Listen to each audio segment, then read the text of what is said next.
एक दंपति ने दिन में सपने देखते हुए एक गाय खरीद ली। गाय के दूध को बेचकर उससे उन लोगों ने बहुत सारा पैसा बचा लिया और इसी के इर्द गिर्द उन्होंने अपना सपनों का महल तैयार कर लिया। नमस्कार, आज की कहानी दिन में सपने। गोपाल बहुत ही बुद्धिमान और मेहनती आदमी था। उसकी बुद्धि और व्यवहार कुशलता के बहुत चर्चे थे। लोगों की हर समस्या का हल वह चुटकियों में करता था, इसलिए उसके पास लोग अपनी अपनी मुश्किलें लेकर आते ही रहते थे। किस्मत की बात है, उसके पड़ोस में एक निहायत कम अक्ल दंपति रहता था। उस पर से सोने पे सुहागा यह कि पति और पत्नी दोनों ही दिन में सपने देखने के बहुत शौकीन थे। अपने वर्तमान को बेहतर बनाने की अपेक्षा दोनों अपना अधिकतर समय भविष्य के सुनहरे सपने देखने में बिताते थे।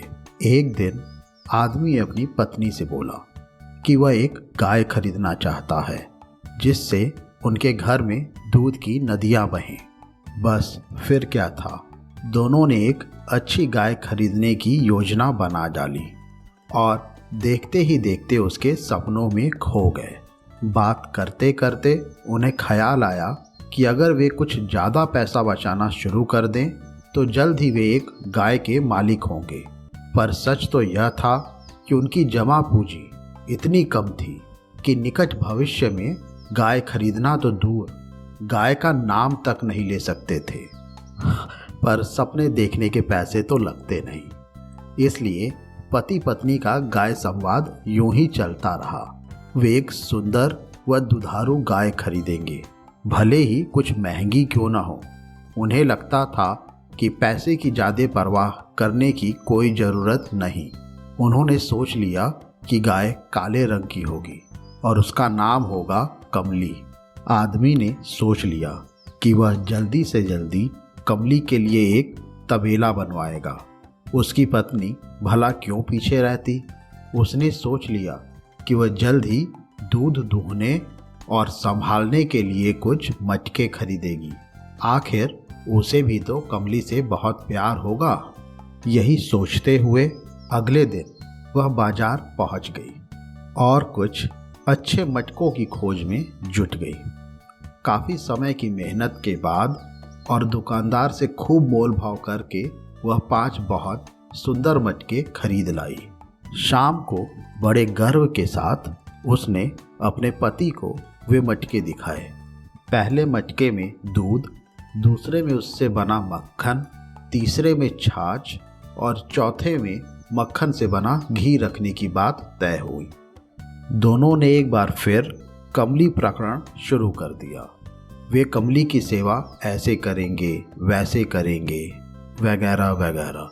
पत्नी बोली कि मैं गाय को रोज बढ़िया से नहलाऊंगी और उसे खाने के लिए बढ़िया चारा दूंगी।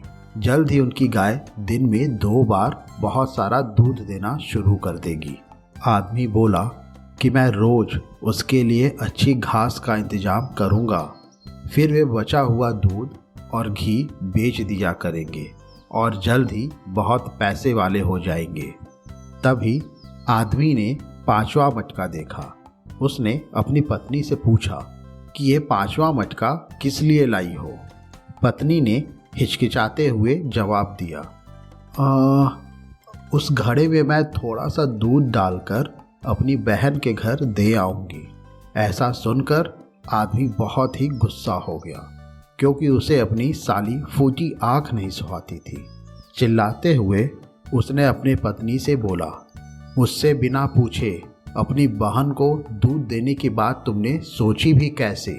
पत्नी भी गुस्से में बोली, मुझे तुमसे पूछने की कोई ज़रूरत नहीं है। कमली को खरीदने के लिए पैसे तो मैंने भी जमा किए थे और रोज़ मैं ही उसे नहलाती हूँ, खिलाती हूँ, पिलाती हूँ। दूध भी रोज़ मैं ही दूहती हूँ, इसलिए बचे हुए दूध का मैं जो चाहूँ कर सकती हूँ। इतना सुना तो आदमी गुस्से से लाल पीला हो गया। तुमने जो पैसे बचाए वो मेरे ही खून पसीने की कमाई थी। वह चिल्लाया, मैं ही कमली के लिए घास काटता हूँ और तुम मेरे परिश्रम का फल अपनी उस मूर्ख बहन को देना चाहती हो। उसने तो आज तक हम लोगों को एक फूटी कौड़ी तक नहीं दी। इस तरह दोनों की लड़ाई चलती रही और दोनों ही अपनी अपनी बात पर अड़े रहे। आखिर में वह आदमी आपे से बाहर हो गया और उसने एक एक करके सब मटके फोड़ डाले। अब कहो, अपनी बहन के घर दूध कैसे लेकर जाओगी? उसने अपने पत्नी से पूछा। गोपाल बहुत देर से यह सब सुन रहा था, पर आखिर उससे चुप नहीं रहा गया। वह उन दोनों के पास गया और पूछने लगा कि आखिर माजरा क्या है। आदमी एकदम से बोल पड़ा, यह औरत हमारे कमली का बचा हुआ सारा दूध अपनी बहन को दे देना चाहती है। कमली? गोपाल ने पूछा। तुम किसकी बात कर रहे हो? ओह, तुम्हें नहीं पता? कमली हमारी गाय का नाम है, आदमी बोला। गोपाल बहुत हैरान हुआ। उसने तो कभी उनके घर कोई गाय नहीं देखी थी। उसने फिर पूछा, तुम्हारी गाय? कहाँ है तुम्हारी गाय? आदमी को फिर भी अपनी मूर्खता का एहसास नहीं हुआ। वही गाय जिसे हम खरीदने वाले हैं। जैसे ही हमारे पास ठीक ठाक पैसा जमा हो जाएगा, हमारे पास एक स्वस्थ और सुंदर गाय होगी जो हमें खूब दूध देगी। पर मेरी पत्नी सब बचा हुआ दूध अपनी बहन को देना चाहती है और मैं उसे बेचना चाहता हूँ, वह बोला। पत्नी ने उसे टोका। सुनो, मैंने सारे दूध के लिए नहीं, थोड़े से के लिए कहा था। आखिर हमारे पास इतना सारा दूध है। गोपाल ने उसे याद दिलाया कि फिलहाल तो उनके पास दूध है ही नहीं और नहीं होगा जब तक कि वे गाय खरीद न लें।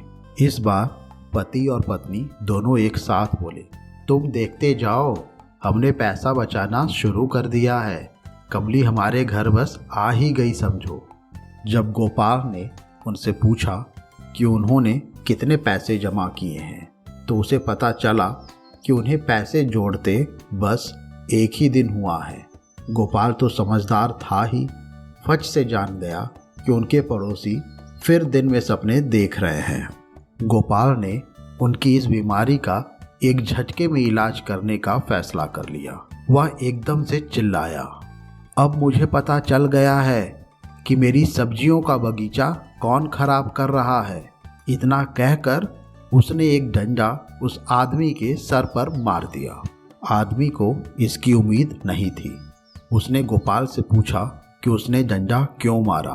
गोपाल ने कहा, तुम्हारी गाय ने मेरे खेत की सब सब्जियां खा ली।